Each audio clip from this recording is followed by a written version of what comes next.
దేశ ఆర్థిక సంస్కరణల ఆద్యుడు పితామహుడిగా పేరు పొందిన మాజీ ప్రధాని పీవీకి నేడు భారతరత్న ప్రకటించారు. ఇక దీనిపై మరి బంధువులు ఉన్నారు, వాళ్ళ కుమారుడు మదన్ గారు ఉన్నారు. ఒకసారి వారి స్పందన తెలుసుకుందాం. చెప్పండి, అసలు ఇప్పటికైనా భారతరత్న మీరు ఎప్పటి నుంచో డిమాండ్ వినబడుతుంది, నిరసన కూడా చేశారు, ఇప్పుడు భారతరత్న వచ్చింది, ఏంటి మీ స్పందన ఎట్లా ఉంది? ఇప్పుడు ఇది ఏదో బంధువుల డిమాండ్ కాదు, ఇది ప్రజల డిమాండ్.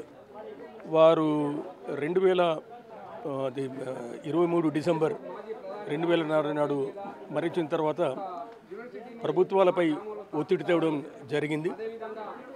చాలా కాలం నిరీక్షించిన తర్వాత భారతదేశ ఆర్థిక సంస్కృతి పితామహుడు స్వర్గీయ పివి నరసింహారావు గారికి మరణానంతరం కేంద్ర ప్రభుత్వం అత్యున్నత పురస్కారాన్ని అందజేయడాన్ని మేము ఆనందిస్తున్నాం. నరేంద్ర మోడీ గారిని అభినందిస్తున్నాం, కృతజ్ఞతలు తెలుపుతున్నాం. మొన్న బీహార్కి చెందిన పితామహుడు కర్పూరి ఠాకూర్ గారు వారు బీసీ వర్గానికి ఎనలేని సేవ చేసిన తర్వాత వారికి కూడా ఈ అత్యున్నత పురస్కారాన్ని కేంద్ర ప్రభుత్వం ప్రకటించింది. అప్పుడు మాకు కొంత ఏంటి పివి నరసింహారావు దేశానికి ఏం తక్కువ చేసిండు, తర్వాత గత 20-30 సంవత్సరాలుగా కేంద్ర ప్రభుత్వాలు ఏ నాయకత్వంలో పనిచేసినా వారు వేసిన ఆర్థిక సంస్కరణ బీటలు వారి మార్గంలో పయనిస్తున్నప్పుడు పివి గారికి వారి మీద ఎందుకు చిన్నచూపు చూస్తున్నారనే సంశయం ప్రజానీకానికి కలిగింది. ఏది ఏమైనా ఈరోజు శుభవార్త, దేశం గర్వించదగ్గ వార్త. తర్వాత మనకేంటంటే తెలుగు రాష్ట్రాల ప్రజలు అత్యున్నతగా ఆనందించే వార్త, అత్యున్నత పురస్కారం పివి గారికి భారతరత్న రావడం. ఈ సందర్భంగా కుటుంబీకులే కాకుండా గ్రామస్తులం, ప్రధానికం అందరం కూడా కేంద్ర ప్రభుత్వానికి కృతజ్ఞతలు తెలుపుతున్నాం. తర్వాత దీనికి నాంది గత కేసీఆర్ ముఖ్యమంత్రి ఉన్న కాలంలో పివి గారి శత జయంతి ఉత్సవాల సందర్భంగా ఒక తీర్మానాన్ని కూడా తెలంగాణ రాష్ట్ర ప్రభుత్వం, అప్పటి ప్రభుత్వం కేసీఆర్ నాయకత్వంలో పంపడం జరిగింది.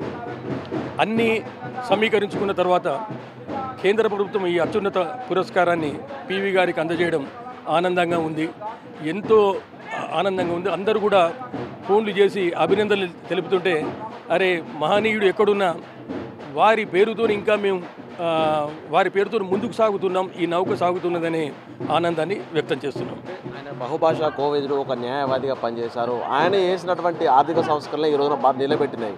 ఆయన గురించి భవిష్యత్ తరాలకు తెలియజేసే అవసరం ఉందంటారా? ఇంకా గ్రామంలో కూడా కొంతమంది వినతులు చెప్తున్నారు 100 ఎకరాల లోపల అట్లాంటి మీ తరఫున ప్రభుత్వానికి ఏమైనా విజ్ఞప్తి? ఇప్పుడు మనకి ఏంటంటే పివి గారి శత జయంతి ఉత్సవాల సందర్భంగా కొన్ని కార్యక్రమాలు ఇక్కడ జరిగినాయి. ఇవాళ వంగర్లో ఒకటి ప్రధానంగా మనం చెప్పాల్సిన అవసరం ఏంటంటే, ఆనాడు ముఖ్యమంత్రిగా జమీందారీ వ్యవస్థను వ్యతిరేకిస్తూ భూ సంస్కరణలు తెచ్చిన తర్వాత ఆయన ముఖ్యమంత్రి పదవి పోవడానికి కారణం భూ సంస్కరణలు. అప్పుడు ఆయన 900 ఎకరాల భూమిని ఆయన అది ప్రభుత్వ పరం చేయడం జరిగింది. గత ప్రభుత్వం ఇక్కడ ఫుడ్ ప్రాసెసింగ్ యూనిట్ కింద ఏవైతే ల్యాండ్ యాక్వైరీ చేసినో సుమారు 19 లక్షలకు ఒక ఎకరం చొప్పున యాక్వైరీ చేయడం జరిగింది.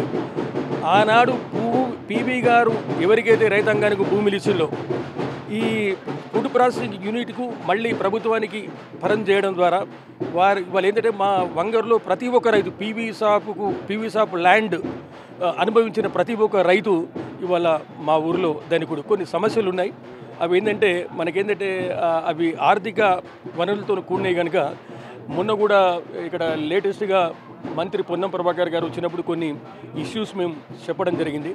వారు వాటి మీద దృష్టి సారిస్తామని తెలపడం జరిగింది. మాకు సంపూర్ణమైన నమ్మకం అయితే ఉంది, వంగర అన్ని రంగాలు బాగుపడుతుందని.